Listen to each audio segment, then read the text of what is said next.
Salam sejahtera. Saya jemput Datuk Seri Amiruddin bin Syari, Gombak. Silakan.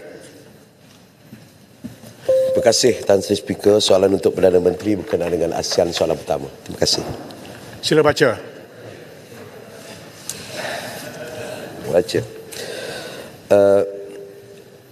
Apakah hasil lawatan Malaysia ke sidang kemuncak ASEAN ke-44 dan 45 dari tanggal 8 hingga 11 Oktober 2024? Dan yang kedua, B, persiapan Malaysia dan Hala Tuju sebagai pengerusi ASEAN di tahun 2025 terutamanya dalam konteks ekonomi serta cabaran geopolitik semasa. Terima kasih Tan Sri. Sila Perdana Menteri. Assalamualaikum warahmatullahi wabarakatuh. Salam sejahtera. Terima kasih Gombak.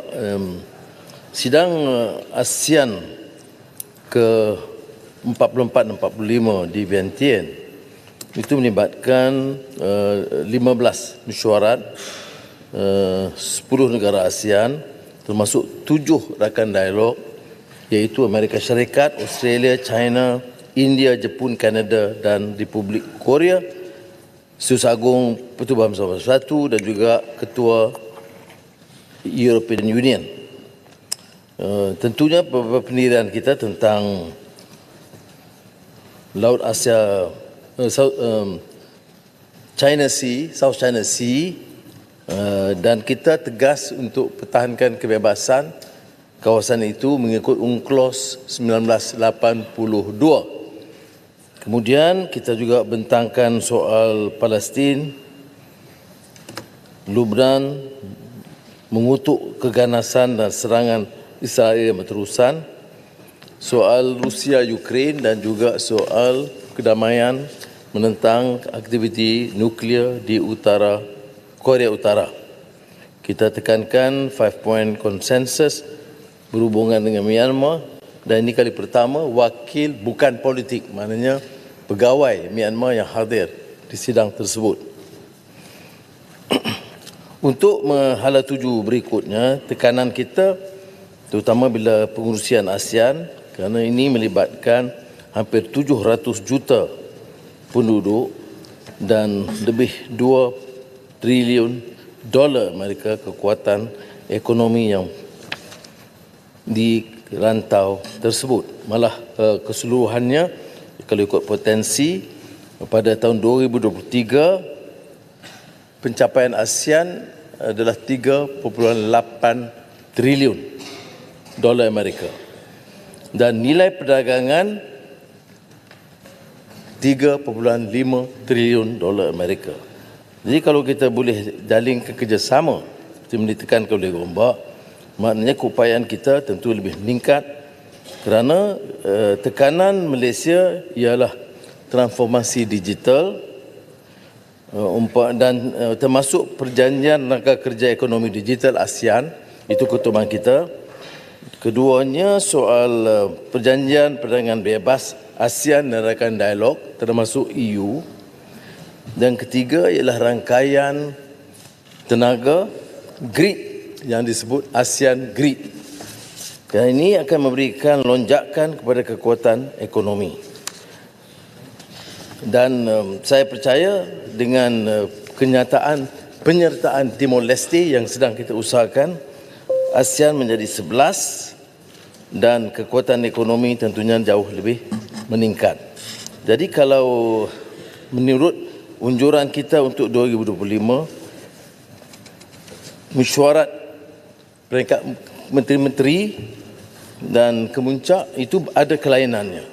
Inilah kali pertama ASEAN akan menganjurkan persidangan 10 negara ASEAN dan GCC yang termasuk Arab Saudi, UAE, Qatar, Bahrain dan Kuwait plus China, dan negara China juga akan bersama. Jadi ini sejarah, iaitu ASEAN meneroka kawasan baru termasuk dunia Arab dan kerjasama dengan negara China. Dan ini hanya berlaku insya-Allah tahun depan, permulaan bagi ASEAN selain daripada meneruskan perjumpaan berikutnya ASEAN dengan dialog partners seperti mana China, Korea, Jepun, India, Australia, New Zealand, European Union dan Amerika Syarikat. Sila Gombak. Soalan tambahan. Terima kasih Tan Sri. Terima kasih Yang Berhormat Perdana Menteri atas jawapan sebentar tadi. Dalam tempoh 10 tahun ke belakang, kita dapati ASEAN sering dianggap sebagai masa depan kerana kestabilannya, dan sekarang terbukti apabila beberapa rantau-rantau sedang berdepan dengan kemuncak masalah geopolitik dan juga isu-isu yang berbangkit. Soalan saya kepada Perdana Menteri, apakah moral kompas yang digunakan oleh ASEAN di masa depan untuk memastikan kestabilan ASEAN itu dapat dipelihara di saat kita menangani masalah-masalah geopolitik seperti hubungan China dan Amerika Syarikat, dan tidak ketinggalan isu-isu yang berlarutan di dalam ASEAN, sebagai contoh kes yang melibatkan Rohingya yang turut memberi kesan kepada negara-negara jiran dan termasuk Malaysia. Yang pertama. Yang kedua, apakah ASEAN bersedia untuk membuka kelonggaran ataupun memikirkan untuk bergerak sebagaimana Eropah satu ketika dahulu, apabila Eropah telah melaksanakan sebagai contoh European Parliament ataupun melonggarkan sempadan dan juga persoalan immigration demi untuk menggalakkan lagi potensi yang sememangnya sangat besar di negara ASEAN, sebagaimana jawapan Yang Amat Berhormat Perdana Menteri sebentar tadi. Terima kasih Yang Berhormat. Silakan Menteri. Terima kasih Gombak. Pertamanya, soal kerangka geopolitik, ASEAN capai kesepakatan soal muafakat konsensus 5 perkara dalam semua hubungan dengan ke arah penyelesaian Myanmar. Dan kita bagi laluan, walaupun kita tidak iktiraf rejim sekarang, laluan untuk ada perbincangan secara tidak formal dengan Myanmar dengan maksud menarik Myanmar dengan syarat-syarat yang ditetapkan, termasuk secara inklusif bincang dengan rejim junta, pembangkang dan juga negeri-negeri sekutu di dalam rantau di Myanmar dengan suku-suku kaum yang pelbagai. Itu jadi ada konsensus, pendirian tidak berganjak. Keduanya soal Laut Cina Selatan. Laut Cina Selatan dia terikat, saya katakan tadi, dengan prinsip asal dulu pengasas ASEAN menyebut neutrality, tapi kita sebut sekarang centrality, supaya hubungan kita dengan semua negara tidak terjejas. Tumpuan ASEAN adalah pertumbuhan ekonomi.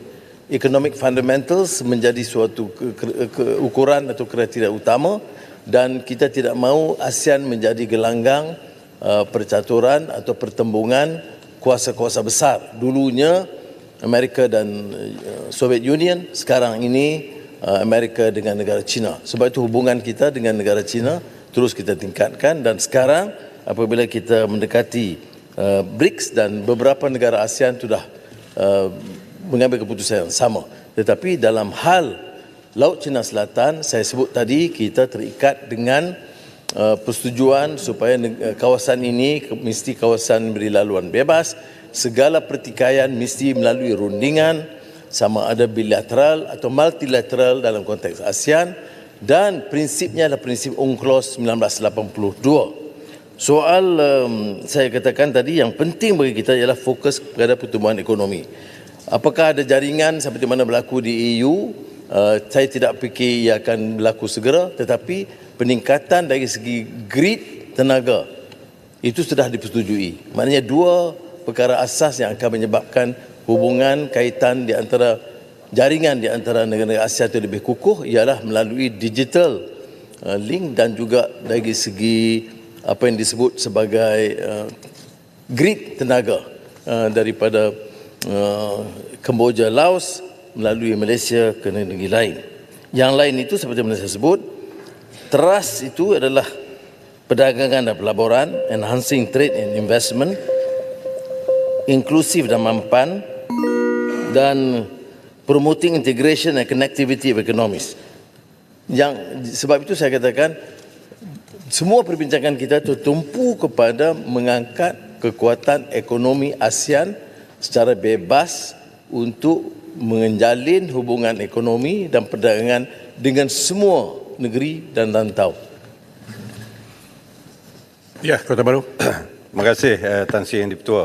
Terima kasih Yang Amat Perdana Menteri dan tahniah kerana kita akan menjadi pengurusi ASEAN 2025. Selaras dengan itu, saya ingin tahu apakah pendekatan dan strategi Malaysia untuk memanfaatkan saluran diplomasi menerusi kita menjadi pengurusi ASEAN ini dalam rangka kita menyelesaikan isu tuntutan bertindih terutamanya di Laut Cina Selatan susulan baru-baru ini ketetapan ASEAN itu sendiri untuk menggesa supaya rumusan awal Kod Tata Laku atau COC di Laut Cina Selatan itu diselesaikan dengan segera dalam sidang kemuncak ASEAN baru-baru ini.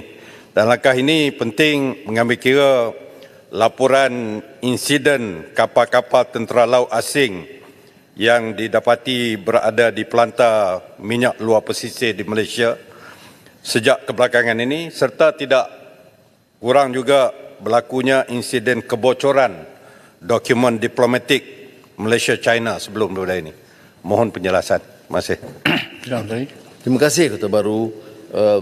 Pendekatan seperti yang saya sebut, sentraliti ASEAN ialah melalui rundingan dan dialog, tapi kita dari segi Malaysia tidak berganjak dari tuntutan dan pendirian kita tentang kawasan milik Malaysia.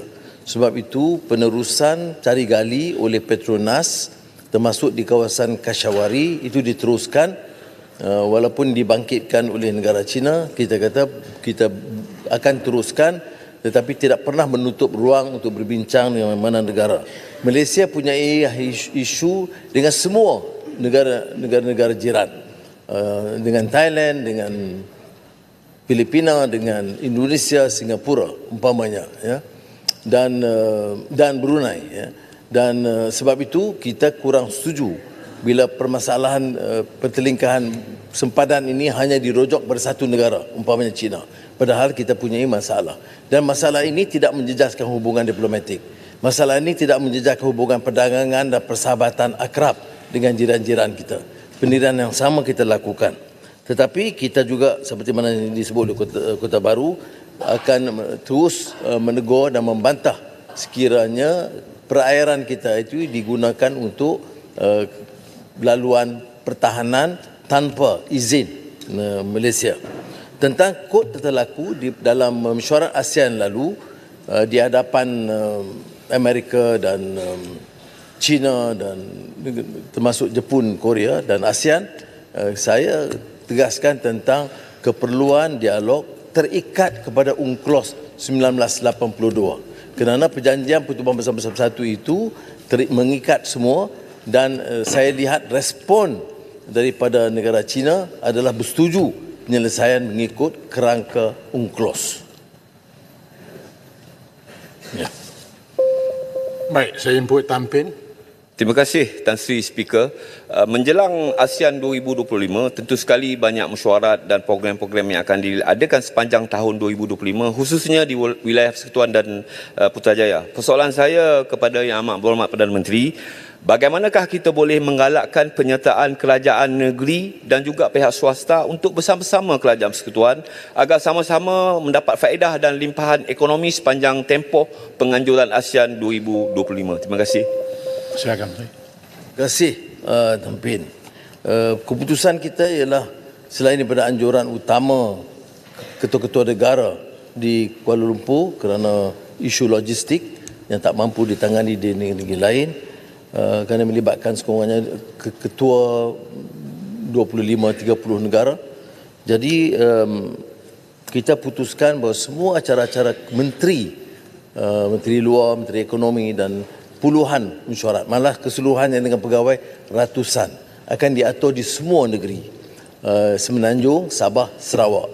Malah saya juga telah memutuskan kerana beberapa negeri umpamanya katalah Perlis atau Kelantan tidak mencukupi untuk menjadi penganjur, kita akan cuba mengatur supaya ada perbincangan di kalangan di peringkat pegawai ASEAN ataupun sekurang-kurangnya kunjungan ke negeri kita sebut supaya tidak ada negeri yang tertinggal dalam bidang itu. Tetapi seperti mana kita juga maklum, keistimewaan ASEAN 2025 ialah kerana melibatkan GCC plus China. Yang kedua ialah bahawa di samping ada persidangan itu, ada beberapa persidangan besar antarabangsa yang melibatkan sektor swasta dan pelabur-pelabur utama.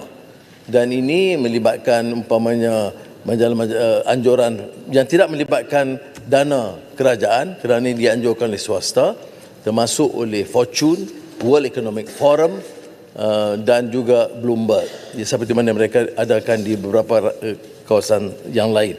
Dan ini akan memberi peluang kita memberi semula fokus kita dalam ASEAN ini adalah untuk kegiatan perdagangan dan pelaburan. Saya ingin tekankan bahawa di sini bahawa sementara hubungan diplomatik antarabangsa ini penting bagi negara kita, tetapi keutamaan kita dan seluruh fokus perbincangan kita dalam persiapan ASEAN dan perbincangan saya dengan kepala negara adalah untuk menjadikan ini sebagai ruang yang terbaik untuk kita perkenalkan Malaysia sebagai destinasi pelaburan yang menarik. Baik, terima kasih. Seterusnya saya jemput Tuan Ahmad Fadli bin Syari Pasir Mas. Terima kasih Berhormat Tan Sri Yang Dipertua. Belum terlambat saya mengucapkan tahniah kepada Yang Berhormat Datuk Seri Perdana Menteri yang menerima ahli yang kehormat yang pertama Seri Paduka bagi darjah kebesaran Mahkota Kelantan 2 minggu lepas.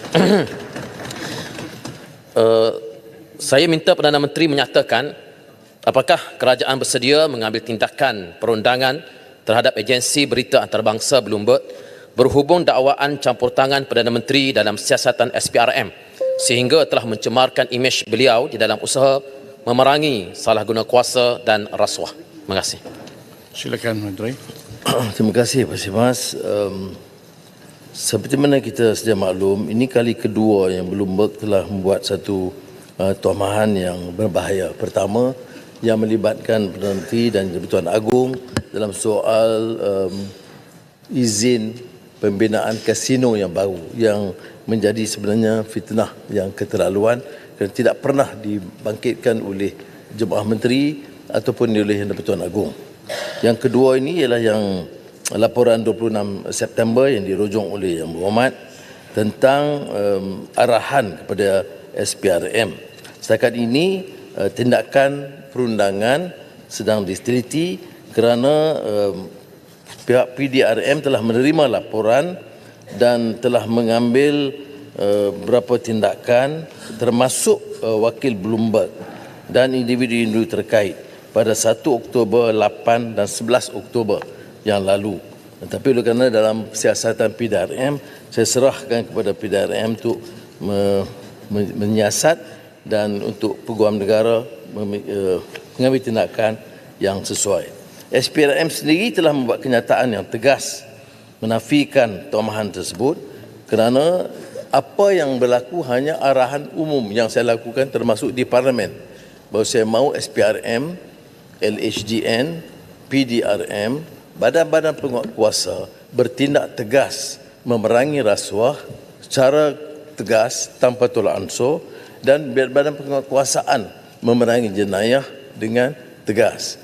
Ini yang arahan yang diberikan tetapi tidak melibatkan kes-kes khusus kerana SPRM seperti juga Jabatan Peguam Negara harus bertindak bebas dan telus without fear or favour.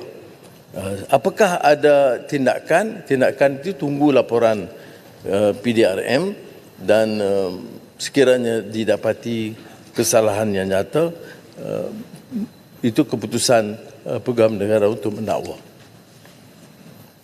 Terima kasih Mas. Terima kasih Yang Amat Berhormat Tambun di atas jawapan yang cukup, saya rasa cukup meyakinkan, tetapi Yang Amat Tambun, ia masih belum lagi dapat cukup untuk meyakinkan rakyat Malaysia bahawa ada tindakan yang serius dalam isu ini.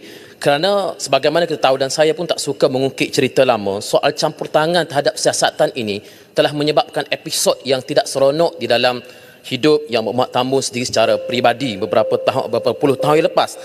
Kerana itulah ia perlu ditangani. Tetapi apabila Yang Berhormat Tambun menyebut ini bukan kali pertama, ya, ini bukan kali pertama, ini sudah kali kedua tahun ini dan disusuli oleh kenyataan Yang Berhormat sendiri pada 27 Mac 2024 di mana saya bacakan Anwar semak dengan pembendaraan dakwaan mengenai bekas ataupun mengenai Farhash, individu dinamakan ini. Tetapi hasil semakan ini tidak diumumkan kepada rakyat. Begitu juga dakwaan yang pertama juga pernah pihak polis mengeluarkan kenyataan pada Mei 2024, isu Casino Forest City, polis rekod keterangan petugas portal bahasa Inggeris. Sudah ada siasatan tetapi tidak ada pengumuman dan tidak ada tindakan lanjut. Bahkan rakyat melihat Yang Muhammad sendiri boleh hadir ke pentas diadakan oleh agensi ini tanpa apa-apa masalah. Jadi bila timbul isu yang kedua ini, rakyat mahu tindakan yang tegas dan lebih cepat daripada kerajaan untuk mendakwa agensi ini yang mempunyai pengkalannya di negara kita sendiri. Dan ini bukan sahaja pembangkang Yang Muhammad Tambun.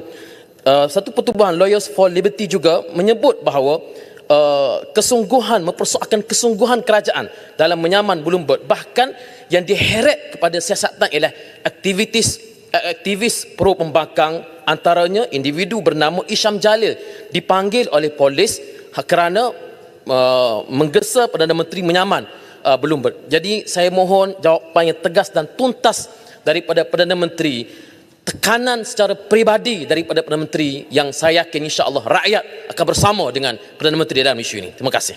Silakan. Terima kasih Pak Semas. Saya hormati prinsip tersebut. Cuma saya dah beritahu di sini, kita serah pada PDRM. Dan saya ingat oleh kerana isu ini dibangkitkan, saya percaya PDRM harus buat kenyataan yang tegas, menjelaskan apa yang berlaku pada siasatan. Siasatan itu hanya terlibatkan kepada orang yang disebut. Siasatan juga itu memanggil Bloomberg.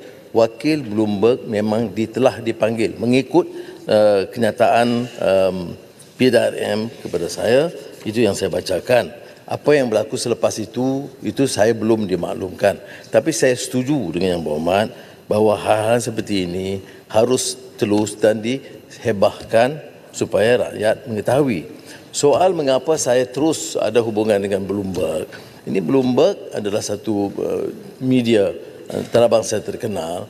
Malah bila kerajaan Qatar mengadakan program dan lawatan rasmi saya ke Qatar baru-baru ini, beberapa bulan lalu, mereka anjur supaya saya hadir sebagai pengucap utama dalam conference yang dianjur oleh Bloomberg.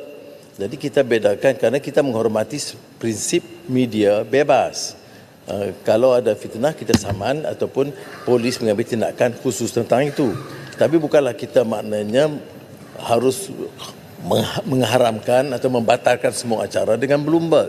Jadi bagi saya prinsip itu harus terpakai bagi semua.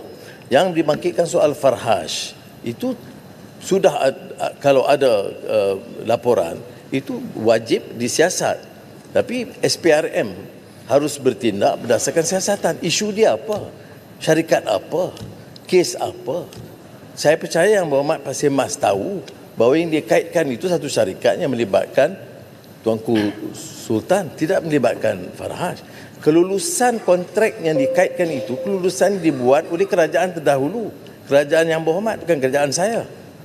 Tetapi saya tak mau panjangkan kerana ini melibatkan isu-isu yang bagi saya remeh, melibatkan individu.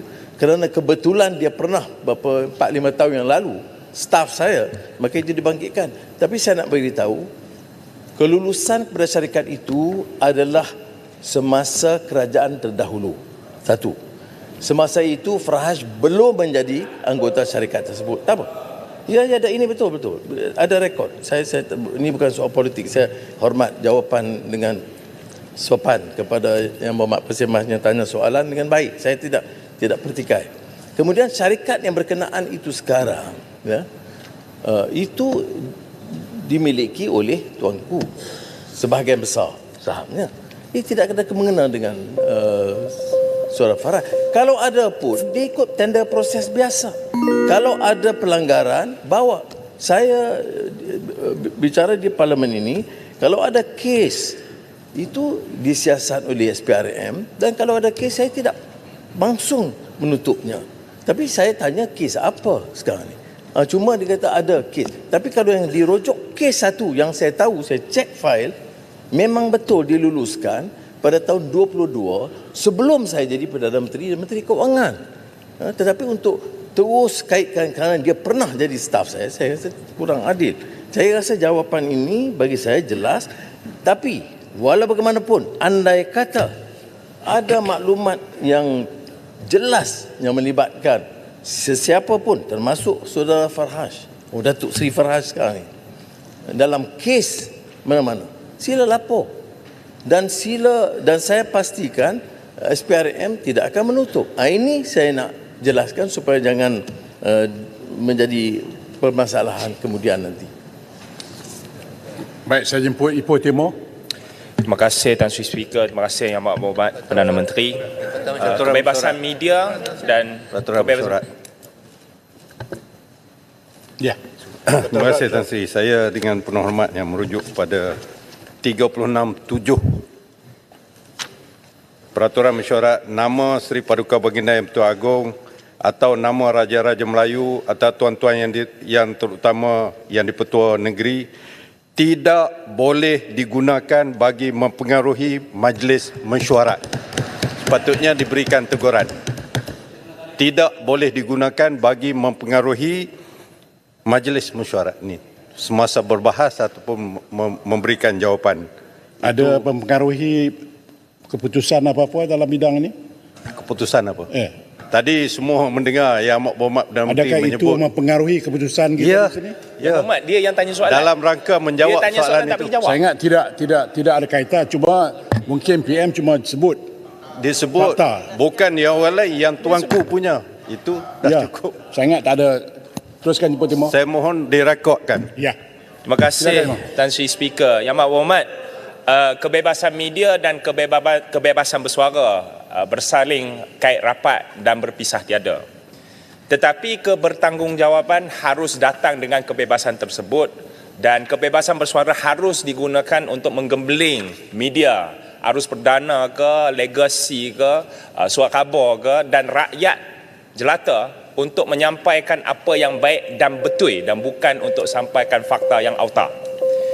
Saya nak tanya kepada Yang Amat, tadi yang Pasir Mas bawa tu lebih individu, lebih kes yang spesifik. Saya nak tanya berkenaan dengan dasar kebijakan kerajaan, bagaimana kerajaan tanpa nak mengancam hak kebebasan bersuara dan media, menggembeling media-media antarabangsa maupun tempatan untuk menyampaikan yang betul dan kerja-kerja baik yang sedang dilakukan oleh kerajaan dan juga negara kita di pentas dunia dan juga di pentas Malaysia. Apakah dasar dan kebijakan kerajaan sekarang untuk pastikan semua media buat dan lapor yang betul dan baik dan bukan yang auta dan jahat? Okey, silakan. Menteri. Ipoh Timur, baru-baru ini dalam sidang Megatrends Khazanah, saya dah sebut patah yang menyebut, sementara kita hormati prinsip kebebasan, kebebasan mesti dipertahankan, tetapi kita harus ingat, dan ini juga ada kaitan dengan soal nilai dan akhlak Islam, iaitu total freedom, dengan izin, total freedom for the wolves. Total freedom for the wolves, yes. Means death for the lambs. Ya. Kalau kebebasan penuh kepada serigala ini, ya, maknanya hancur kambing-kambing ini di belasahnya. Jadi oleh demikian, kebebasan itu harus juga melihat apakah digunakan. Ya, seperti mana orang kaya kalau dihadapkan atau dibuat siasatan dalam kes SPRM umpamanya, ya, dia akan guna dana sama ada membantu pihak-pihak tertentu dan bawa pelbagai bantahan. Polis yang ambil RM3,000, ya, itu didakwa tak siapa pertahankan.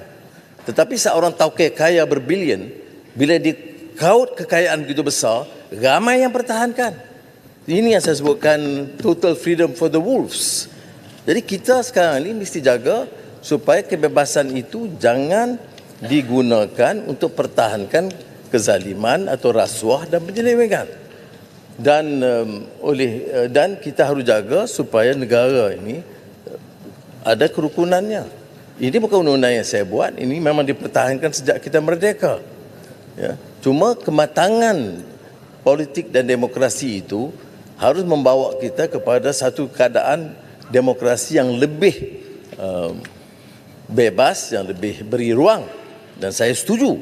Cuma sekatan-sekatan itu diberikan untuk mengelak daripada berlakunya kekacauan, huru-hara dan porak-poranda.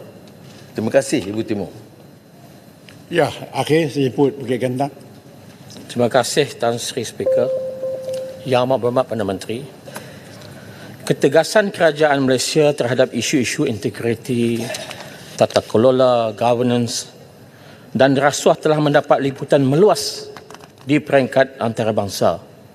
Sebagai contoh, di dalam lawatan negara Yang Amat Berhormat Perdana Menteri di Pakistan dan Bangladesh, saya turut bersama melihat sendiri bagaimana Perdana Menteri Pakistan dan Bangladesh telah menegaskan bahawa usaha kerajaan Malaysia di bawah pentadbiran Yang Amat Berhormat Datuk Seri Anwar Ibrahim untuk memerangi rasuah dan memperkuatkan governance merupakan tindakan yang patut dicontohi.